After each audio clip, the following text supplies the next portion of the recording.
Being born in the world's largest democracy, we today take pride on the fact that we have never had an opposition-less government. The role of both opposition and the ruling party are the most important roles in a democracy.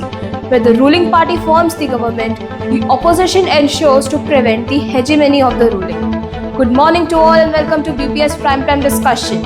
Is strong opposition required for strong democracy?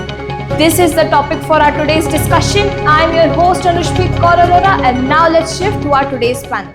Greetings everyone, my name is Riddhima, and as we gather today, do you all know the unpredictable challenges the world might is facing today, which can be in the form of economical inequalities among different social groups, unrest to political polarizations and many others.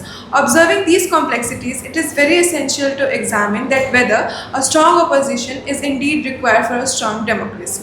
Even I, who firmly believes that a strong opposition is crucial for healthy democracy, I would like to start by highlighting some of the fundamental principles such as accountability, transparency, a proper system of checks and balance, and providing a framework to each and every citizen.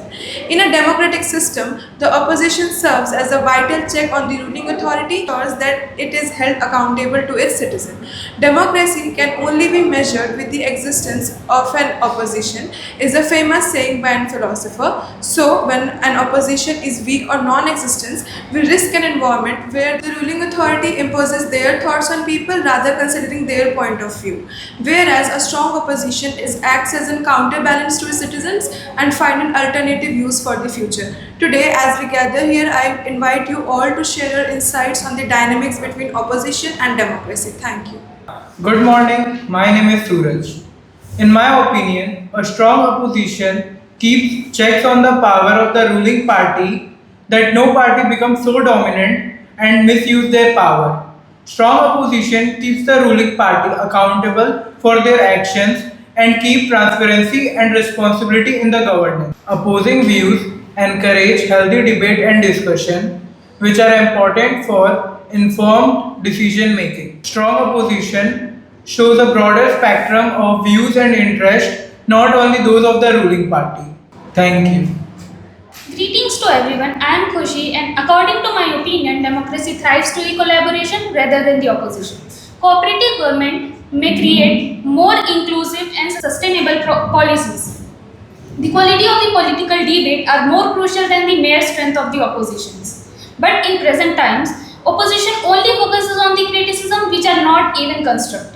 We have seen in last 10 years, there are more than 5 times when opposition walked on in between the important political debates, which were not only unreasonable but also wasted so much priceless time of our parliament, which could have been used for reasoned arguments. The extremist opposition always create a conflict, whether we talk about India and Pakistan, the division of Bangladesh from the Pakistan or Sri Lankan civil war.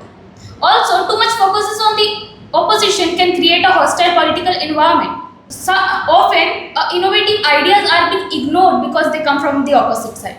These are some points which concludes that strong democracy doesn't need strong oppositions. The democracy should be seen as a marketplace of ideas where the policies are being chosen on the basis of merits, not on the basis of opposite side or ruling parties. Thank you. And even for morning to everyone. I am Devyanshi and I strongly believe that in this world we live today, unity is the cornerstone of progress. And it is the time to rethink the role of opposition in our democratic system. Rather than focusing on perpetual conflict, we should explore the idea of collaboration, which would be more practical and effective for democracy. Opposition parties have caused ruckus in past, and they still do, be it partisan gridlock, or be it the random walkouts and minutes of meaningless arguments that have led to loss of crores of rupees. Many times, opposition leaders focuses solely on criticism without offering constructive solution. This have eroded public trust on the political system. Most of the political leaders thrives on virtual politics. What virtual politics is? When our opponent leader uses a national crisis or a disaster to target their opponent or to strike their own agenda, rather than resolving the issue on hand. This can be seen as exploiting the situation for personal and political gain. Let me give you an example. There's a crisis A and there's a crisis B. One opponent leader keeps on criticizing the ruling party for crisis A, but is quite on Crisis B, because Crisis B happens to take place in one of his allies' ruled state. This is just one case, there's thousands and thousands of such cases. This disrupts the values of accountability and transparency, and hence I don't think strong opposition is required for strong democracy. Rather, I believe in collaboration builds nation, constant opposition tears them apart. Thank you. I like to ask a question to Riddhima. So, why do you think strong opposition is crucial for strong democracy when world leader countries like Russia and China, with no opponent, have been successful on global level, and India, with a long history of opposition, have failed to get significant milestones?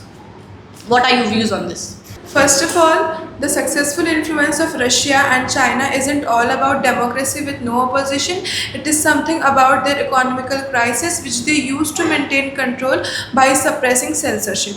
On the other hand, if we will move to India's democratic system, it is all about accountability, transparency and a proper system of checks and balance. And of course, as we all know, India is a nation of diverse culture, diverse thoughts and whatnot. So it is obvious that each and every citizen of India require different party to solve their different type of problems and get an innovative solution.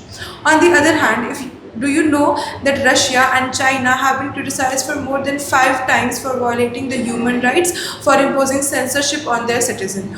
On one hand, when Russia and China may have a successful influence on the global stage, but they do not provide a proper framework to citizens like India does. Thank you. I would like to ask the question to Devyanshi that if strong opposition is absent, how will you make sure that it will not lead to dictatorship from democracy? So, ma'am, have you forgotten the presence of independent institutions such as the judiciary, media, and the civil society? These three play a very crucial role in upholding the democratic principles. They truly ensures democracy, unlike the opposition party. Also, what do you mean by democracy? It is of the people, for the people, and by the people. So let's assume a hypothetical situation where a party A wins all the 543 seats of Lok Sabha through free and fair election. Will you still question the situation?